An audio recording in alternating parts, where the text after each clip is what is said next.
Hello everybody, welcome back to another episode of the Casual Criminalist. As always, I am your host, Simon. What happens here is Callum, the writer for this channel, has written me a script which I have right in front of me here. Honestly, this one I believe it's about an 11-year-old serial killer because we use a project management software, Callum and I, to keep a track of everything we're making. I used to suggest all the topics myself, but Callum lately has just been suggesting absolute crackers and I've been enjoying them greatly, so mostly Callum just suggests things. He's like, Simon, can I make this one? And I'm like, yeah, I don't know what it is, but I approve. Carry on. And that's what we have today. Although children serial killers, how cheery. Well, you're listening to or watching a podcast. If you're watching on YouTube, by the way, smash that like button. If you're listening on podcasts, wherever you get your podcasts, leave us a review, unless you're listening on Spotify, where there are no reviews and there are no like buttons. So I guess subscribe. Thanks, Spotify. Let's jump in.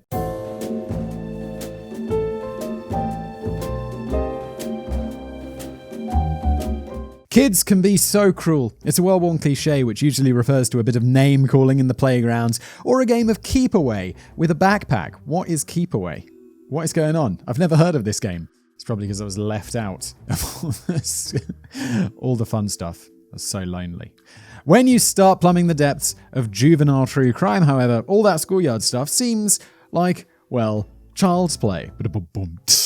Here you discover exactly what our beloved little cherubs are capable of given the right conditions, and let me confirm that their crimes can be every bit as bloody horrible as anything a grown adult can inflict. While their peers are playing with dolls and finishing up their homework, these little terrors are sharpening their favourite knives, torturing the local cats, or worse. Yeah, I mean, look, those look out for future serial killer thing isn't like torturing animals. What was that TV show? That was really nicely made. I am drawing an absolute blank on it, where they profile the serial killers, and it's got those two... I don't even remember it. It's got the woman from Fringe. Never mind. But there's this show where they profile people. I'm like, dude, if you're torturing animals as a kid, you're going to grow up to be a right psycho. Get into therapy now. The subject of today's Casual Criminalist short is Callum, this is a short. Listeners, if you can't see this seems like a fairly substantial script. I'm not sure how short this was going to be. I was like, Callum, 15 minutes, yeah? And then they arrive. And I add all my own fluff, I suppose. In this short is one of the youngest murderers in the history of the UK, whose crimes will make any parent shudder. But mainly, this episode is for all you 30-something singletons out there. The next time someone asks you why you don't have kids, raise your finger to their mouth, sit them down, and recount the story of Mary Bell, the 11-year-old serial killer. Oh, God. I have a kid who's a little over 1 year old. I hope they don't become a serial killer. That would kind of be a bummer. The murder of Martin Brown. Also, because I know you don't want to blame the parents, but look, and I don't want to say that every person who's a psycho, because obviously there's mental aspects as well, and maybe some of it's just how you're born.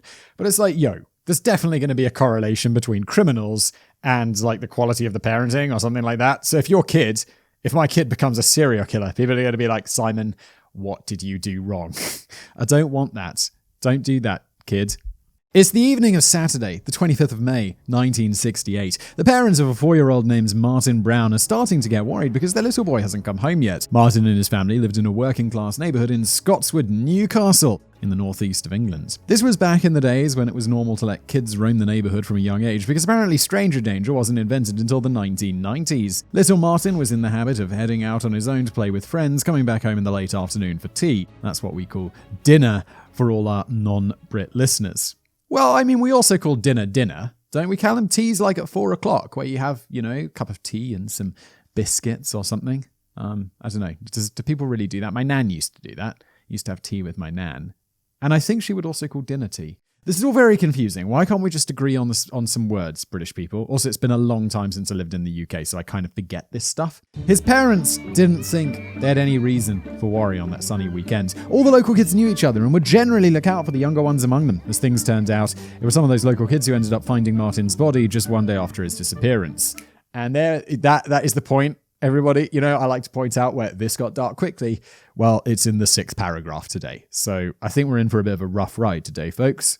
Martin had died in an abandoned house not far from his home. 2 boys from the neighborhood had been playing there when they came across the body, and 2 girls joined them soon after. They reported what they'd found, and Martin's parents were understandably devastated. The police had little to offer them by way of consolation or explanation. When they inspected the body, they found no serious injuries to suggest the boy died violently. There was only a small amount of blood on his face. Near the body was an empty bottle of painkillers, suggesting that Martin had somehow got his hands on the pills and accidentally overdosed. That was enough for the police to rule the death as accidental, even though nobody could explain how Martin had acquired the pills in the first place. Let me remind you, this was 1968, and forensic science was very much a thing. It makes you wonder why the police didn't bother with any of that fancy pants toxicology stuff that we've always talked about on the show. Immediately, I'm thinking, well, he ate the pills, didn't he? So is there any reason to do that? What we might want to investigate is, was he forced to eat the pills? Did someone shove them down his throat or something? But maybe there's some foreshadowing. Although, to be fair, I've been to Newcastle before, and in some parts the locals still think cameras steal their souls. It might just be a while in the UK. If you're from the South, I'm from the South, we kind of, there's a little bit of friendly banter between the South and the North of the UK. I'm going to guess with this. I don't know where Callum's from, actually, but I'm going to guess that he's probably from the South. It might be a while before they fully make it to the 20th century. Also, I had a friend who went to university in Newcastle, and we used to go visit him, once or twice a year, me and a friend I went to university with. And I was walking on the street, and I can't even remember what he said, but some guy asked me for a cigarette in some northern slang. I had no idea what he was saying, because he had a super strong accent, and he used all these slang words that I didn't understand. It's like they speak a different language. You go to Scotland, even more confusing. Regardless, there were plenty of reasons to be suspicious. Perhaps the most... the camera's stealing the souls. Oh, let's go back to the horror. Perhaps the most glaring was the incident at Martin's nursery school. It was broken into and vandalized several weeks after his death. Someone had smashed up the furniture and thrown tables around the classroom. When the police came to investigate, they found 4 scrappily written, handwritten notes claiming that Martin's death was not an accident. One read, "I murder so that I may come back," and another said, "We did murder Martin Brown." I mean, this could just be kids. Throwing tables around, definitely something I never did at school. Allegedly. Those are slightly strange things for a bunch of 4-year-olds to draft up with their Crayola. Oh, they're 4. Okay. It could be older kids messing around. In a really horrific way. I didn't know it. There were no murders when I was at school. No one in my school, as far as I'm aware, was murdered. And I think, even if you were really into pranks and messing around and, being a bit naughty or whatever, I don't think we'd ever have gone that far. So it was clear that they had been left behind by whoever trashed the classroom. The cops must have had their top detective pulling a 24-hour shift, staring endlessly at the notes on his pinboard, wondering, what does it all mean? All they had was 4 handwritten admissions of murder placed inside the classroom of a child who died mysteriously. Who could have possibly known it meant he was murdered? Not the Newcastle police anyway. They decided it actually had nothing to do with the crime. Apparently the kids of Scotswood had a pretty dark sense of humour, as the police just wrote off the affair as an act of juvenile vandalism. Look, I did that same thing myself, but I'm not a police officer responsible for investigating this case, and I'm not saying that they're, at the end of all these things, and it turns out that it was just juvenile kids being juveniles, but you're a police officer. You should at least look into it a little bit. In my day, we used to just set fire to wheelie bins. Oh, I know I'm going off on a lot of tangents today, but a friend of mine from university, he's a very smart chap, and he got an internship over the summer at some big American university doing some big science stuff. And I remember, I think we were living together in a house at that time. And he was saying how he was applying for it, and it was an absolute nightmare to get a visa because he had a criminal record. Because when he was a kid, he set fire to a trolley, I think Americans call them carts, the thing you push around a grocery store. It was full of newspapers, and he just set it alight for a laugh. He got arrested, got a criminal record. And it was still following me around he was 19, 20 years old, trying to get a visa to go to an internship at some big university. However nonchalant the police might have been, Martin's grieving family still held some reservations about the cause of death, because all of the written messages explicitly stated he was murdered. What's more, while they were preparing for the little boy's wake in the days after his body was found, they received a visitor to the door. This was little Mary Bell, a neighborhood girl who just turned 11 on the day Martin's body was found. Apparently, she hadn't heard the news. She was asking to see Martin. June, the heartbroken mother, had to explain to Mary that Martin had passed away, doing her best to explain it in a way that wouldn't upset or frighten her. Wait, isn't Mary Bell the title of this episode? So is she the murderer? She's 11. Good Lord. Also, we mentioned previously on an episode of Casual Criminalist, I think we were talking about a young kid who committed a crime, and I said the age of criminal responsibility, I think, was 12. It's actually 10. So, Mary, you can be, I mean, you're not going to go to prison for the rest of your life, but you'll go to like it's not still called a borstal, is it? Or wherever naughty kids go. Juvenile something or other. Look, prison for kids is what I'm guessing at. She's going to prison for kids. Hopefully. Maybe. But then Mary clarified, no, she didn't want to play with Martin. She knew he had died. All she wanted to do was see his body. June was horrified. She told Mary to stay the hell away and shut the door in that creepy little corpse hunter's face. Yes, also, I feel maybe I need to clarify. In the UK, we don't look at I've never seen a dead body in my life. I've been to funerals. It's always a closed casket. And not because someone's been in some horrible car accident, they don't have a face anymore. It's just because we don't like looking at dead bodies. Like in the UK, we don't go look at the corpse sitting there. We find that weird. Like, it's just not really done. What she didn't know was that this wouldn't be the first time Mary had seen Martin's body. She had been one of the girls who'd arrived after the two local boys found him in the first place. The other girl was Norma Joyce Bell, who was no relation despite their matching surnames, although the gene pool up north is pretty small. Callum, you're being savage, taking it too far. The poor northerners, but true. So you're already aware that this episode isn't called Mary Bell, the little girl who liked looking at coffins, so I'll stop beating around the bush. When the two girls went to the abandoned house on the 26th, they had actually been returning to the scene of Mary's crime. She had lured Martin there the day prior, promising him sweets. Once inside, she strangled the little boy to death with her bare hands. She was just 10 years old at the time. The next day, she had told Norma, herself just 13, what she had done, and took her to the crime scene to prove it. When Mary returned to school the week after, she started bragging to her classmates about her crime. Kit, this is so messed up. What are you up to, Mary? However, she was a renowned BS merchant, so like the police, her classmates just wrote it off as a bit of childhood make-believe. And let's return to the police for a second. Mary had essentially committed the perfect crime, meaning Newcastle's finest had been outwitted by a killer who wasn't even old enough to buy cigarettes. What happened next, though, would make everyone start paying a bit more attention to the boasting of this troubled little kid. I think, does troubled really cover it there, Callum? She murdered someone and then bragged about it. The murder of Brian Howe. It's now several months after Martin Brown had been laid to rest and several weeks since Mary and Norma broke into the nursery school. The first crime had gone basically undetected despite their very best efforts, so the two girls started plotting an even more severe act of violence to follow it. On the 31st of July 1968, the two girls went out playing together. They came across a little boy wandering around the streets. This was 3-year-old Brian Howe. What is going on? He's 3 years old and he's just wandering the streets? I get like stranger danger wasn't a thing into the 90s. And don't think that's because there were no predators out there. It's just because people were less aware of the predator. It was like the past was the better. Do you remember like the 1950s, the glorious time? You could play outside in the street and not have to worry. It's like, no. There were still dangers. People just didn't worry about them as much. It's like kids were still getting kidnapped and stuff. It's just, you always remember the past, it was worse. You might not like the present, but the past was worse. Almost always. Except for 2020 and 2021. COVID sucks. Yes, kids as young as 3 were let out alone those days. I'm sure your grandparents will say it was a safer time when nobody had to lock their doors and nothing bad ever happened. Yes, that's sarcasm from Callum right there. But of course, that's all fantasy. The past was just as awful as the present. This is one thing about when you don't read the scripts ahead.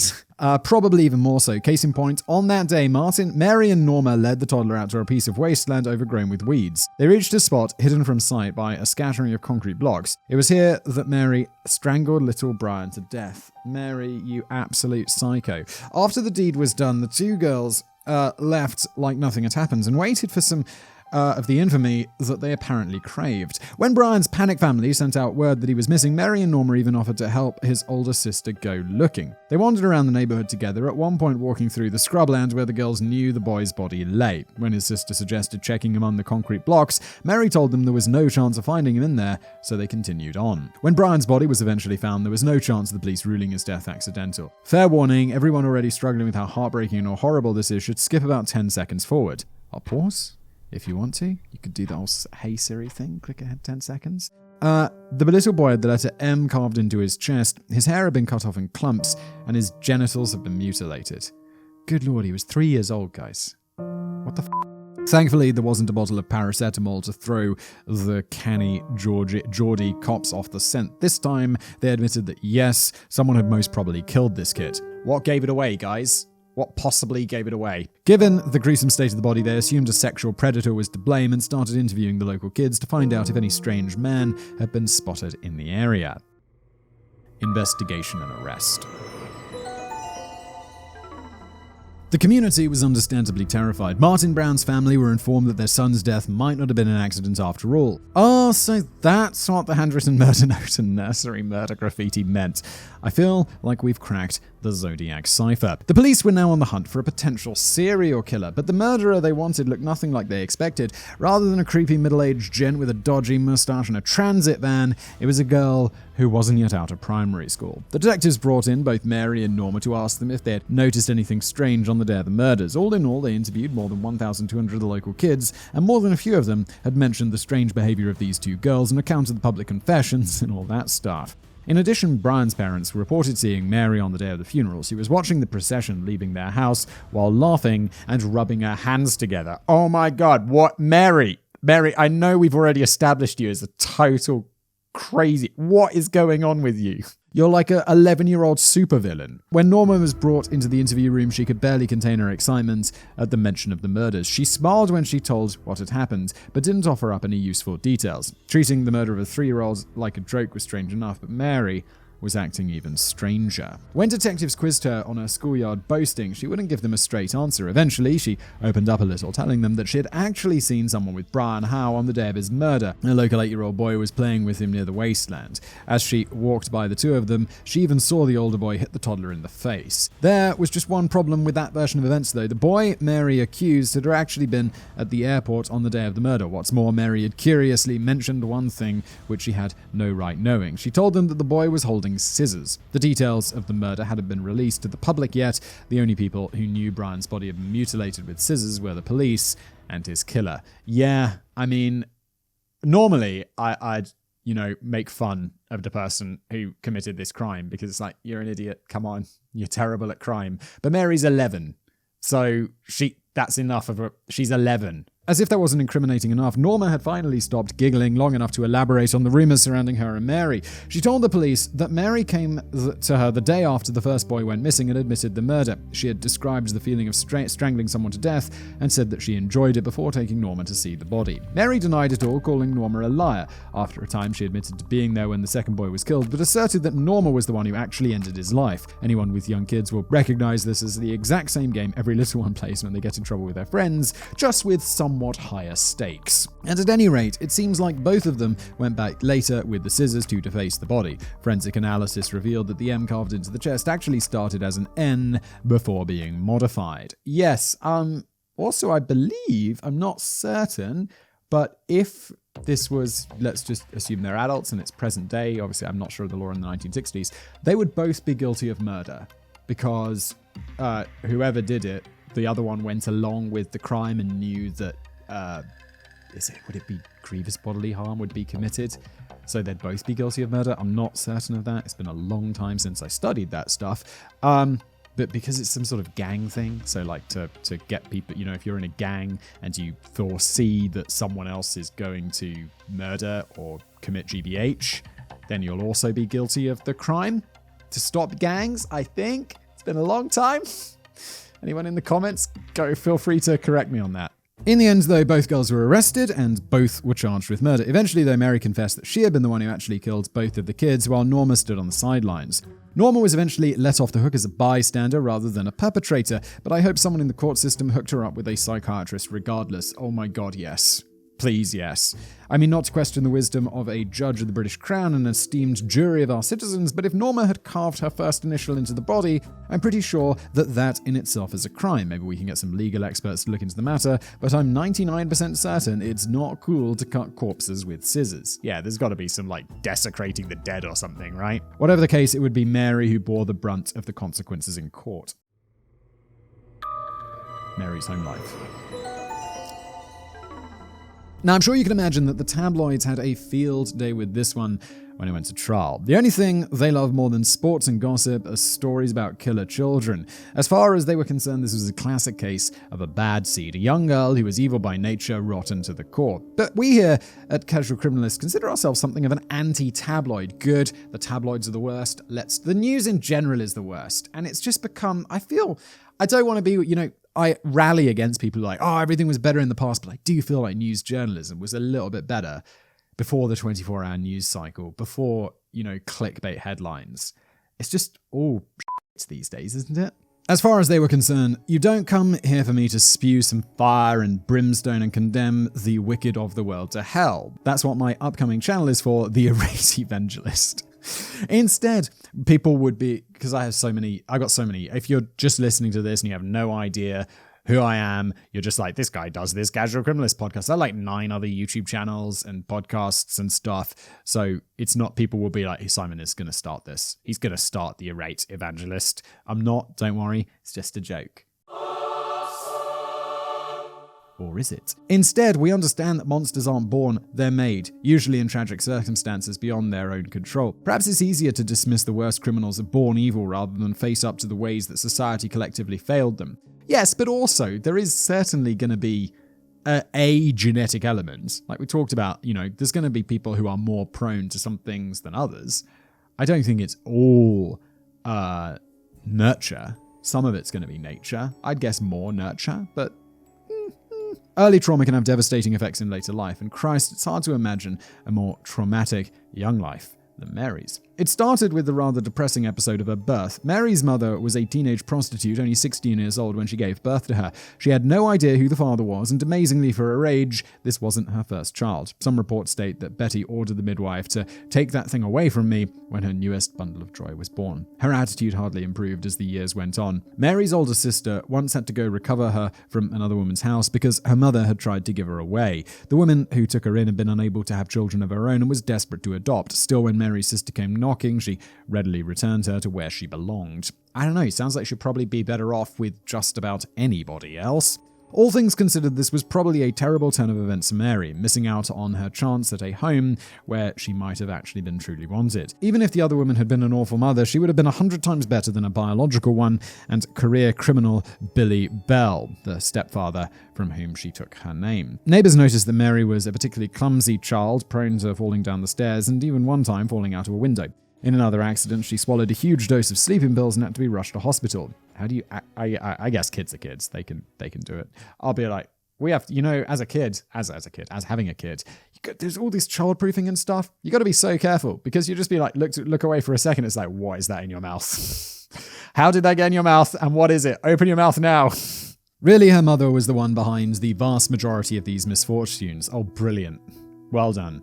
Whether or not she was actually trying to end Mary's life is up for debate. Some psychiatrists would diagnose Betty with a condition called Munchausen syndrome by proxy, which I believe I know because of the TV show House MD. Munchausen is where someone wants attention from doctors, and Munchausen's by proxy is going to be where they use someone else, like a relative or a child, to get attention on them from doctors. Munchausen syndrome is when a person feigns illness or injury or eventually intentionally induces it purely for the sympathy and attention it gains them.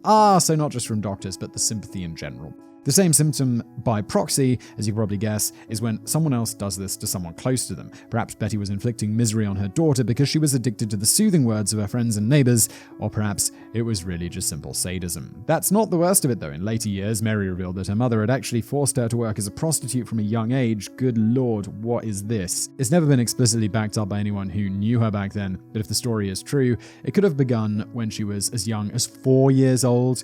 What is going on? One can only imagine the kind of psychological trauma that would cause a kid.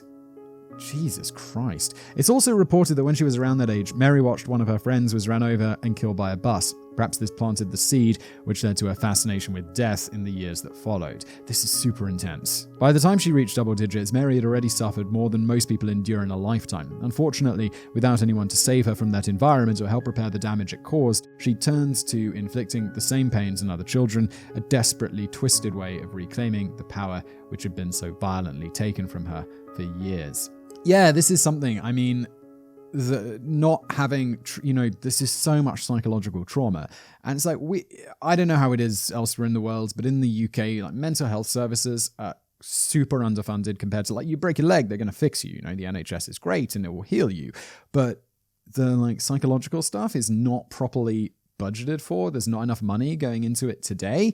And I can't imagine what it was like back in the 1960s. In May 1968, Mary was present when a 3-year-old fell off the top of an air raid shelter in Scotswood, suffering broken bones. Not long after, several mothers from the local area reported that the girl had tried to choke their children while they were out playing. Mary got off with a light warning, which soon led us to the events that had you losing your faith in humanity for the past 20-ish minutes. Prison and life after. Mary and Norma went to trial for what they had done. On December the 17th, less than 6 months after the death of Brian Howe, Norma was acquitted while Mary was convicted of manslaughter. Manslaughter? Come on, that's murder. Her defense argued that she could not reasonably be held fully responsible for her actions on account of her age, and the fact that psychological evaluations showed signs that she was a psychopath. So the charges were downgraded, and Mary received the most British-sounding sentence imaginable: being detained at Her Majesty's pleasure. This essentially means that you're in for indefinite imprisonment until old Queen Liz decide that she fancy letting you out, or more likely the prison service that acts in her name. Yeah, everything in the UK, if you're a criminal case, it's U, so it'd be like Whistler and R, which stands for Regina, which stands for Queen, so it'd be like you versus the Queen. The Queen isn't there, it's just the justice system acts on her behalf. It's a weird and interesting quirk. It turned out not to be as bad as it sounded for Mary, because she only ended up serving a little over 11 years behind bars, with a hiatus 9 years in due to a short-lived jailbreak. So she was 20 and she broke out good lord. Those quick with child-level maths will have worked out that this made Mary 23 at the time of her release, meaning that she had her whole life still ahead of you. If that makes you angry, considering that she took 2 young lives away, I'd encourage you to think about the whole context. This was an incredibly sick and miserable young girl who needed medical help more than anything. Yes, I don't believe that in that case, what she did was horrific. Losing faith in humanity, horrific. But she was 11 years old, and just a very quick judgment here, but I don't really think it's moral to lock someone who's done that up for the rest of their lives. I know there was an interesting article, it might have been in some magazine like Wired, probably not Wired, but one of these, magazines that has this long-form pieces of journalism that are often quite interesting, about life without parole in the United States and how kids had committed crimes, bad crimes, horrible crimes, but they were sentenced to life without parole. So you are in prison until you die, which is super intense. And I don't think in this case I would want that for Mary. She needs help. She's a psychopath, which, I don't know, she always needs to be looked at, but I don't think she should spend the rest of her life in prison. And I don't think, God, that's so hard to say, but what if it was your kid who was killed? Because I'm like, I don't think I'd want that. But then I think about my kids and I'm like, maybe I would want her to go to prison forever. Well, good news. This is the Casual Criminalist, where we look at cases. It's not the moral judgment criminalist. That would be a terribly named show. Let's move on. However, the judge at her sentencing lamented, "It is a most unhappy thing that in all the resources of this country, it appears there is no hospital available which is suitable for the accommodation of this girl." So Mary was shipped off to an all-boys facility, where it was reported by the BBC that she had been at the centre of a sex and pornography scandal. Hardly the environment that a mentally ill child needs. So she was moved to a suitable juvenile prison in Cheshire and several other facilities afterwards. By the 1980s, her psychiatrist ruled that Mary had been cured of her violent conditions and was fit to re-enter society. But the opinions of some fancy university folk weren't going to make this fly with the tabloids. Well, who cares? Goddamn tabloids. Leave it alone. Despite the fact that Mary's release was subject to strict observation and terms, the papers were loath to let her off the hook with just 11 years. The authorities did their best to avoid a media circus by giving the young woman a new identity to live under, but that only delayed the inevitable. When a vulturous reporter puts their mind to it, there's no ethical violation too great. As if you needed proof of that fact. Oh boy, we didn't. It's tabloid journalism. Oof. But for years, the papers allowed Mary's mother to turn a pretty profit from the tragedy, selling stories which often included letters and notes she claimed were written by her daughter. And by the time the parasitic press found Mary herself, she wasn't the only one whose safety was at stake. Mary had given birth to a daughter on the 25th of May 1984, the exact same day she had taken the life of a child 16 years prior. She had brought her own into the world. Mother and child soon had to flee from their home when an investigative reporter tracked them down. After uprooting their lives and moving to a new town, the family managed to live in peace for 14 years before the papers found them again. At this point, Mary's teenage daughter had no idea about her mother's past. It wasn't until the news vans and reporters descended upon their street en masse that she had to explain to her daughter who she really was and what she had done. They ended up fleeing the house as well, covering their heads with bed sheets in an attempt to prevent their faces from being broadcast to the public. Smart move. The people of Britain were worked up into a frenzy over the case each time Bell resurfaced. Her story had left such a black mark in the memories of a whole generation that some thought she might be subject to mob justice even after all the time that had passed, should she or her daughter's face become known. Her legal anonymity was expiring soon too, which would have opened up the floodgates. So in 2003, Mary launched a successful court case to guarantee lifetime legal anonymity for her and her family, including her future granddaughter. If you're still angry at the fact that Mary Bell's daughter and granddaughter escaped ongoing punishments for her crimes, no, we're not. Why would we? They're not. They're completely different people. Then I don't know what to tell you, except that I reckon you've got a promising career in the DPRK's Ministry of Justice.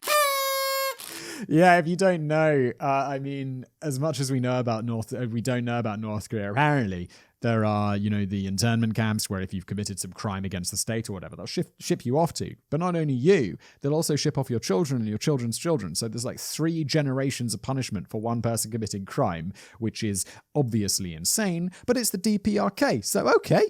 We in the modern world don't really go in for multi-generational sentences, though, so it's probably for the best that the courts declawed the reporters who were set on shaming Mary Bell for life. She had been unmasked for the last time, and it's thought that she's still alive and well, living out her life somewhere under the name something, and that's the way things will stay. I really hope. But also the courts and the justice system, I really, really, really hope you're still keeping an eye on her, because you know who she is, and there are people out there who know who she is, and I hope they're extremely competent police people. Wrap up. Whatever your opinion on the punishments handed out to Mary Bell, I think we can all agree that there are no winners in her story. This is the Casual Criminalist column. There are rarely winners. Our sympathy goes out to the victims, the little kids who never got a chance to grow up, go to school, get married, or have kids of their own. After that, though, it's only right to recognize Mary as a victim in her own right. Because basically, kids don't do this stuff. It takes a massive amount of deeply inflicted pain to turn them towards extreme acts of violence, even if some might have more of a predisposition than others. What I mean is that even if you believe that some people are just born with innate violent inclinations, it's undeniable that with a safe and loving home, the lives of these kids turns out very, very differently. No doubt. Nurture trumps nature in the end. But in Mary's case, she was a child so horrifically treated that she likely forgot what it meant to be kind at all.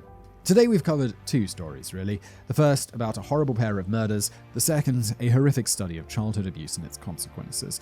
With that in mind, we've dropped some important phone numbers in the description to call if you believe a child you know might be suffering any abuse of any kind. Thanks for doing that, Callum. That will be on YouTube. I'll also read the numbers at the end of this episode for people who are listening.